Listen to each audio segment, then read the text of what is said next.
Hello folks and welcome to the final part of WWE and our first universe mode of 2K25's first premium live event, and you can see the bottom left again. Money in the Bank coming to you May 3rd to 5th, subject to change, but we have another stunning episode. We're going to determine Liv Morgan attacked Lyra Valkyria after her hellacious match with Naomi, unifying the women's mid-card titles and allowing Nick Aldis to have a new chapter with the United States Championship. Liv Morgan has earned an opportunity at Lyra's Intercontinental Championship here tonight. Look at the camera work. Can we get some credit for the camera work? But Lyra Valkyria, of course, been our Intercontinental Champion since the inception. She defends here against, well, one of the best women in all of professional wrestling, Liv Morgan. Here comes Lyra. Woo! Woo!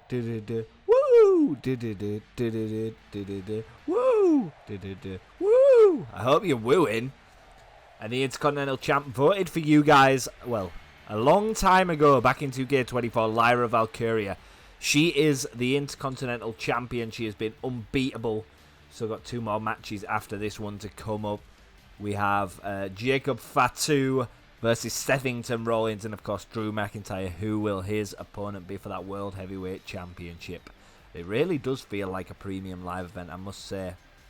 Now, if you have enjoyed Clash at the Castle so far, make sure you do leave a excuse me, lost my voice.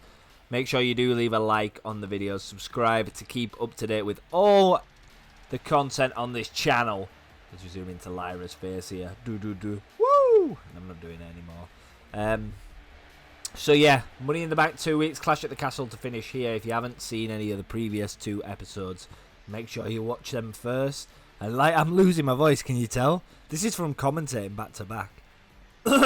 And it's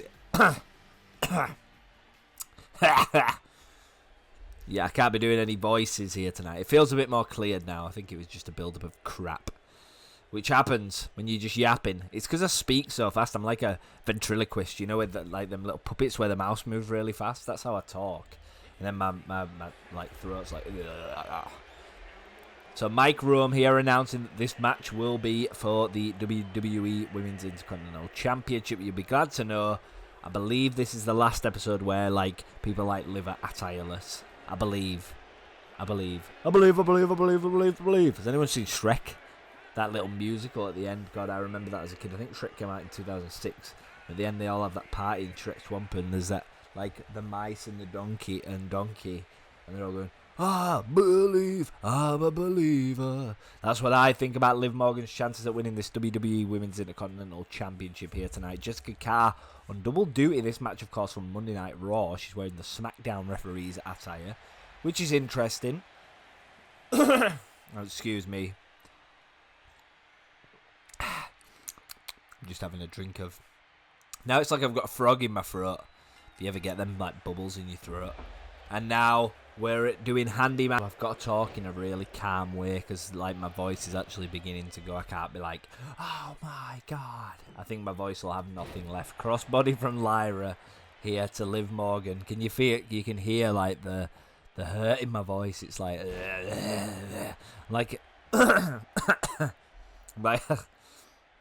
I'm like a Shaun of the Dead zombie. But we're focusing on Clash at the Castle. I'm just going to have to like not use my voice box as much. I mean, to be fair, in my defense, I've recorded a university episode and then obviously the first 2 parts. So that's non-stop talking for like an hour and a half. And I just yap so much that it just, my throat after. I don't think I've done anything like when I did the Ruthless Aggression, like with the King Booker thing, that would signify that I'd hurt my throat, but I guess it's just a build-up. And now Lyra going to the middle rope, looking to retain the Intercontinental Championship. Moonsault misses, and Liv's going to face plant her. Good work here from Liv. Of course, Liv on the Liv Morgan Revenge Tour. It's a tour made up of her and Dirty Dominic. Of course, Dominic will be coming back to Raw, so we're going to see that dynamic. She joined up forces with Raquel as well. A roll-up pin here from Lyra. Can she retain the title? No. It's a bit ambitious from Lyra. And of course, how did Lyra become Intercontinental Champion? If you're new to the channel or if you're recent to the channel, At the start, when I started uploading 2K24 Universe Mode content, I made a poll to determine all the inaugural champions. Both her and Randy Orton were decided the... a backcracker. That could do it. Were the inaugural champions, and now a foot stomp. Lyra could be in trouble here. Liv Morgan building up a head of steam. Going to the middle rope. And a nice axe handle there to the neck of Lyra. Lyra, of course, out of Ireland. There seems to be a lot of Irish women, female wrestlers coming through right now, which is always pleasant to see. Nice knee to the face there from Liv, sorry. Now she's stalking Lyra. Could be looking for Oblivion. Oh, she hits it. Of course, it's more effective when she does it off the ropes, but that might do it, folks. Lyra's not moved, and it could be a short match. And Lyra kicks out. She's still your women's champion, Intercontinental. Oh, do you see Liv's face there? She's like, oh. Lyra misses with the springboard. You can't give Liv too many opportunities, though. Lyra's got to fight back. We know that her finisher, the Nightwing, is more than capable of putting people away, but Liv is really on a revenge tour here on Lyra. Attacked her in the parking lot after her match with Naomi.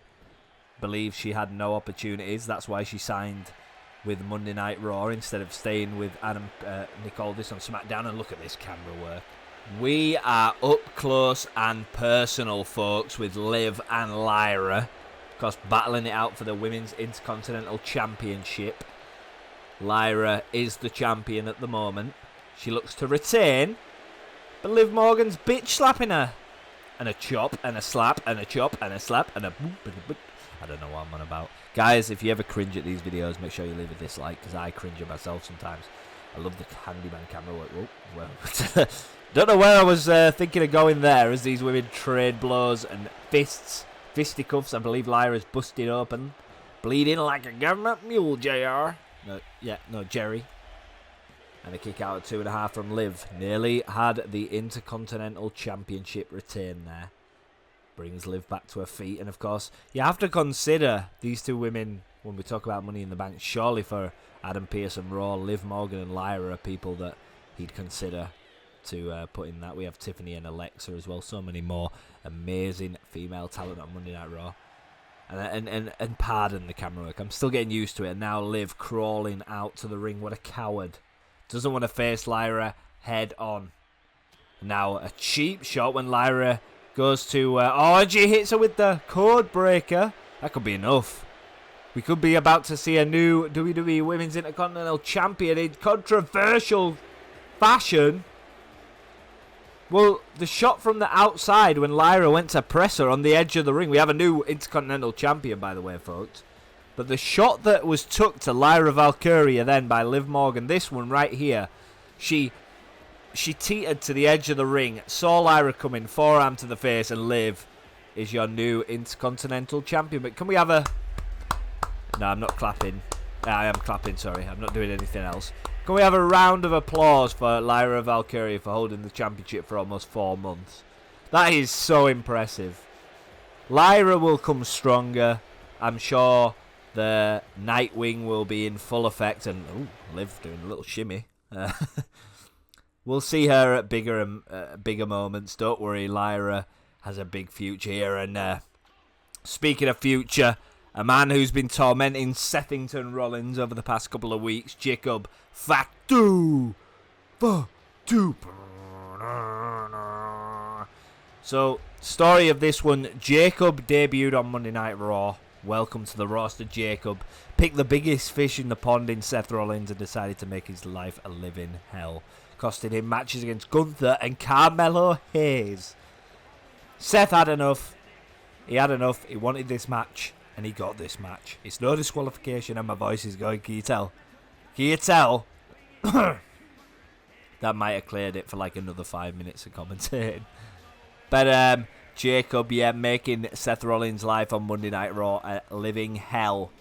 Seth here, he's on a losing streak as well. He lost to Gunther, who lost to Cody Rhodes. He lost to Carmelo Hayes. It's not been going well for the Monday Night Messiah. He's more like the Monday Night... Let me think of something way. The Monday Night moron at the moment because he just keeps losing, and Jacob Fatu's just got such a mental advantage. And of course, they had a brawl a week ago on Raw, and that didn't go too well for Seth. Of course, Seth was in the middle of a match, by the way. The referee forgot that there was a disqualification rule in place, so technically, Seth should have beat Carmelo by disqualification. Jacob decided it were okay to just kick him in the face. But Jacob, shades of Umaga there with the shake, the Samoan shakes.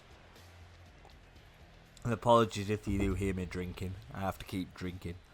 Because otherwise my throat will seize up. I don't know why. So, I always found it easier when I did live commentary. And that's something that I'm going to switch back to, I think.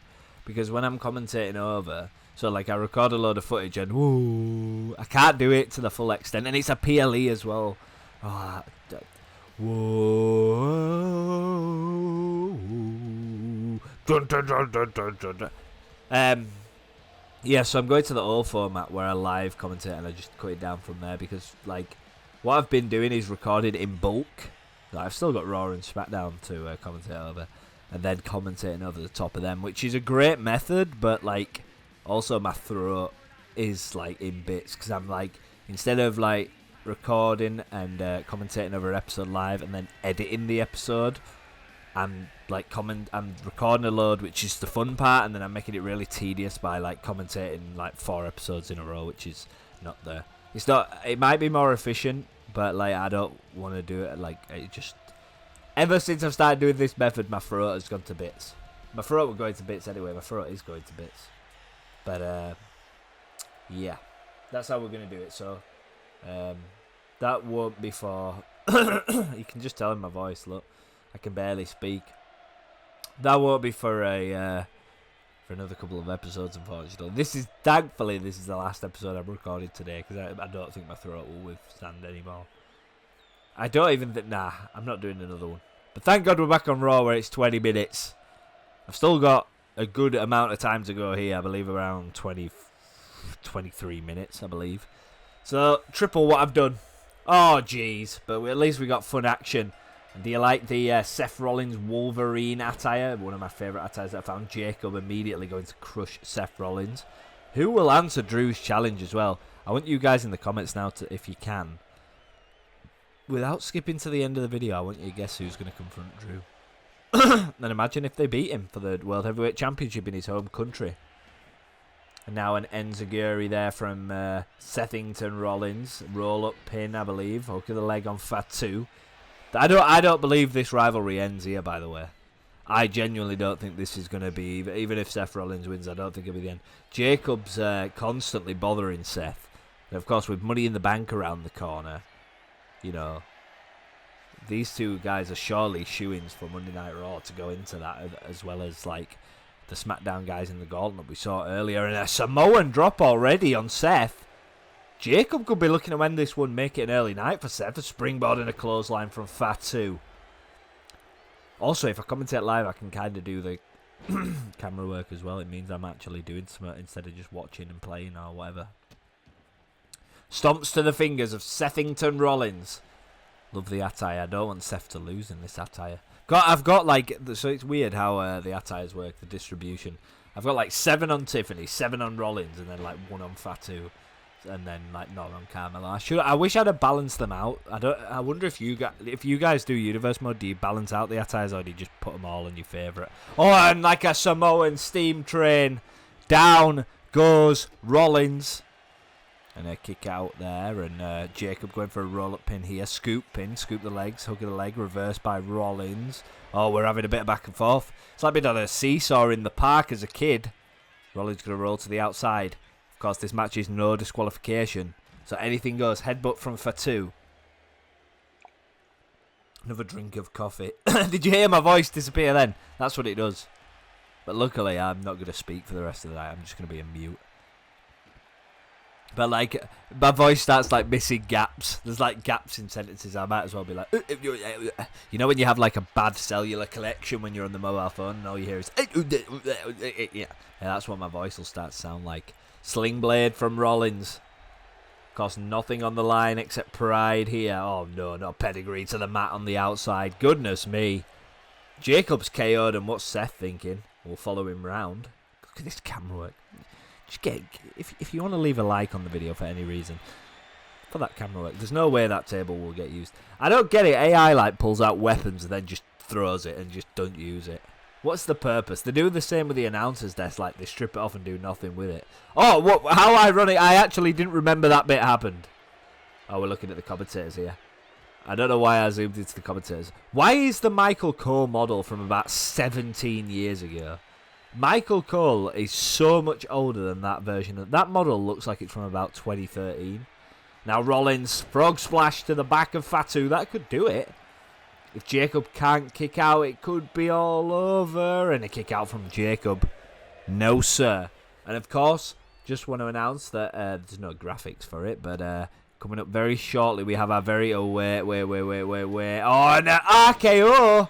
WrestleMania 31-esque from Fatu. Now uppercut, and now we're going to trade blows, so now I can announce what we're going to announce. So we'll have about 4 Saturday night's main events. We're going to have a... So I don't know how it works, but there is no spring anymore because it's so warm. But we'll have a summer, a spring, Saturday night's main event, a summer, a winter, and a autumn and a winter. Seasons don't even matter anymore because like the weather in the UK, I don't know if it's the same for wherever you guys are from, but it's just always it's just changing drastically. Like the seasons don't exist anymore. Now we're gonna get that NXT Brooklyn style fist fight, and I'm really excited for the main event. Who is gonna challenge Drew McIntyre? That rhymed. Who will challenge Drew? Crossface here from Rollins. Could be about to put away the Samoan Werewolf. Shugs him off. Kick to the midsection. And now we're going to see that Jacob DDT. Can he hook the leg and get the pinfall here? Oh, and Rollins kicks out again. This has been a good match. Back and forth. I don't think you'd have any arguments of now Jacob going furniture shopping under the ring. Oh, what the... Why has he got a ladder out? He's never going to use that. That's what I mean. They just throw it down. Like the developers need to work something where they... Oh, my God. Pile driver on the outside. So you just have weapons just everywhere that aren't used. Like, can they not program it? Surely we have technology now that if we grab a table, the AI focuses on putting the opponent through the table rather than just doing moves. And now a scoop slam from Fatu on the outside. Rollins not been in the offense for a while. Jacob's been completely dominant. Elbows to the sternum of Jacob Fatu from Rollins. Wolverine. Seth Wolverine. Wolverine Rollins, whatever you want to call him. Wolf Rollins. Seth Wolf. That's the best one. Oh, the Samoan Seth Wolf. That's... I just hit my head on the mic. I don't even know how that happens. And now, oh, Samoa drop. Look at the camera angle as well. Samoa drop on the outside on Seth Rollins. This is malicious. Oh, he just bounced off the edge of the ring. I think Rollins has broke his neck. And Jacob ain't moving too great either. Just launched Rollins into the air like a paper bag. Now Fatu crawling round the ring. Well, not really crawling. Rollins, he's got the table. We're going to, Jacob says, we are AI. Oh, another Samoan drop. We are AI. We do not use. It's like, that computer, like a robot. Like, we are AI. We do pick weapons from under the ring, but do not use them. It's the same with the Hell in a Cell that I was mentioning earlier. Like, you have the entire area of the Hell in a Cell, the top, the outside, and they never, if you can put an AI versus AI match and they do that, please upload it to YouTube and tag me in it, because I've never seen it. And another DDT from the Samoan Werewolf. That could be all, folks, and it is. That was quite a vicious match, but it was an eye-opener. Seth still can't get the job done. He's had no luck in this universe mode. Like, actually no luck at all. So who is the mystery guy? They're going to come out first because Drew's obviously going to come out last to the largest pop of his life. Who will it be?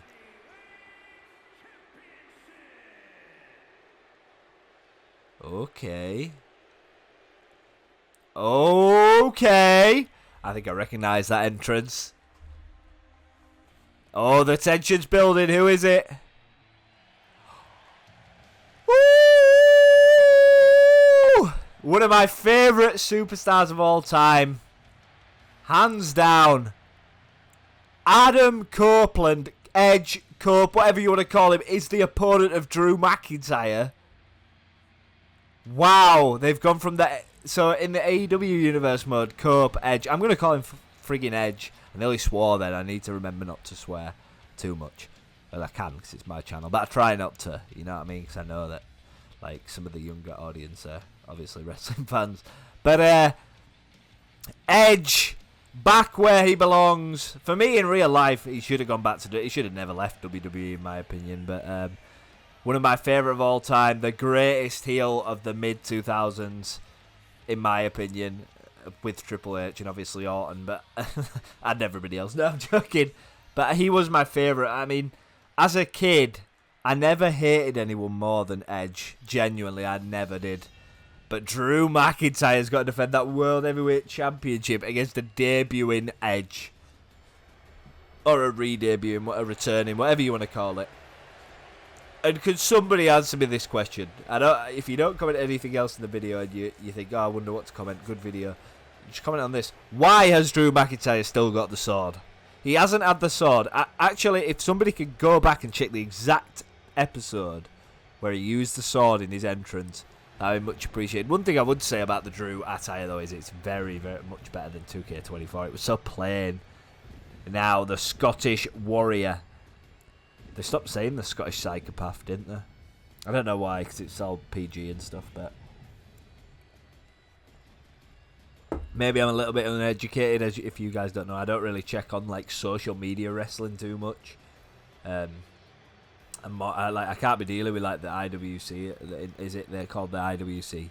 I just can't be doing with like social media stuff with wrestling, because everybody's got opinions and everybody's always right, which is what makes it great. But like, yeah, it's just not for me. I just enjoy wrestling, and I don't need people tearing down different companies. If you don't like AEW, don't watch AEW. If you don't like WWE, don't watch WWE. There's no reason to tear down the talent or anything like that. You don't benefit anything from it, and they probably won't see it. So, yeah, that's it. Rant over. But I wanted to bring Edge to this universe mode because he's one of my favourites of all time, and I just feel like, well, he's still got some gas in the tank. Why not? Let's have him on SmackDown. He'll boost that main event scene. So we saw the 6 guys earlier. We got Bryan Danielson and Edge. So obviously Raw's going to get some, in return. But it makes the main event scene really fleshed out. But Edge could become your WWE World Heavyweight Champion in Drew McIntyre's home country. Do you know how crazy that is? Now, I don't know the result of this match. I didn't actually watch this one on purpose. So I got somebody to stop the recording and like just by pressing a button when I was like not there. So I don't know the result of this match. Which is God's honest truth. That's how I wanted it to be, so that's why I'm going to live commentary following the next batch of recordings. Because I don't want to know who's going to win. So I don't actually know who wins this match. And upon editing, I'm commentating, then I'm cutting the end, if that makes sense. Just so you guys know, you've just got to trust me.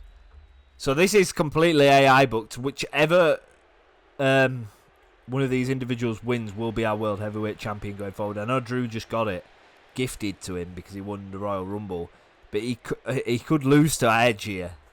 Edge has got tons of momentum. He just returned, and I'm excited to see this one, folks. And Drew, I thought you were going for a Claymore off the bat. And this is your main event of Clash at the Castle, folks. Edge versus Drew McIntyre. Wow. Well, it's a wow for me because I love Edge so much. I don't think you guys understand how much I love Edge. He's not my favourite of all time. My goat is Eddie Guerrero. Actually, I wonder what everybody's Mount Rushmores are. If you could create a Mount Rushmore that didn't include Hogan, Rock, Austin, Taker, and Flair. Or is it? No, Rock, Austin, Cena, Hogan, Flair, and Undertaker. Who would you have on it? I know who mine would be. My personal one would Edge would. So I'd go really simple. I'd go Eddie Guerrero, Rey Mysterio. Then I would go Randy Orton and which is the other one I'd go for. See, I'm just debating, because there's a guy who I think's really underrated, who I really enjoyed watching, and I'm going to put him on there. I'd pick Rob Van Dam. And I know I'll get crucified for this. I always preferred Rob Van Dam to Jeff Hardy. I know, boo! But I just did. Now a pinfall here on Edge, kicks out. And of course the rated R Super... Is SmackDown going to become rated R? Because that's the version that's out here. And now powerbomb here from Drew. He will not want to be losing to Edge. Imagine coming to your home country. Everything's against you. Of course, he was challenged, wasn't he? But that challenge was obviously didn't come into fruition. Because Nick Aldis had already found him an opponent. And it's obvious he signed Edge. And I'll have more details on Edge's contract situation following on from this. Should he win the World Heavyweight Championship, which I do actually not know. It's obvious that Edge, either way, whatever the result, has signed at least a 2K25 deal. So, we'll see him up until Mania at least. But we'll have to wait and see what happens there. Drew kick to the face of Edge. Of course, with Orton as the WWE champion, could we be about to see an era where it's rated RKO in 2025? Edge, is he going for the spear? No, I thought he was. Shot to the back of the head. Of course, Randy Orton knows. Spoiler alert from part 1. If you haven't seen part 1, go check part 1. If not, skip like 10 seconds. Randy Orton will take on CM Punk. CM Punk winning that gauntlet match at Money in the Bank. Of course, Drew will get a rest on whoever's the champion on Money in the Bank. That's not a spoiler. I wish I did know, and that was a spoiler. But I don't actually know who wins this match. I don't know how many times I can tell you guys this, but you got to believe me. I don't actually know. I would think that Drew would win it though because of the power rankings, but that's just breaking the fourth wall and looking at the game. Now Drew, it could be over now. No, Edge. No, and a Claymore to Edge. 50-plus-year-old man. Nearly kicked his head into the front row and a pinfall. And there you see it again. Money in the Bank 3rd to the 5th. Subject to change. Can't wait for that pay-per-view. Premium live event. So I believe the way it goes, and I can't remember off the top of my head, but we've got Money in the Bank. I believe we've got a Saturday night's main event. It might be before or after. We've got Bash at Berlin, then SummerSlam. Then it's just all a blur till Survivor Series, Rumble and Mania and Chamber and that. But I think that's the way. We've got a King of the Ring somewhere, a King and Queen of the Ring somewhere in there. And a clothesline here from Drew. And now both men are just a bit of choreography. Drew waits for him and Edge fights back. I bet I call him Cope and Edge, that multiple different names all the time. Neck breaker from Edge on the outside to Drew. The Scottish Warrior in big trouble. Of course, Edge is is he a 6-time world champion? Sorry, I'm just if I'm quiet, I'm just looking. I know that Jericho's a 9-time world champion if you include the AEW titles. I think Edge is a 6. He might even be more than that.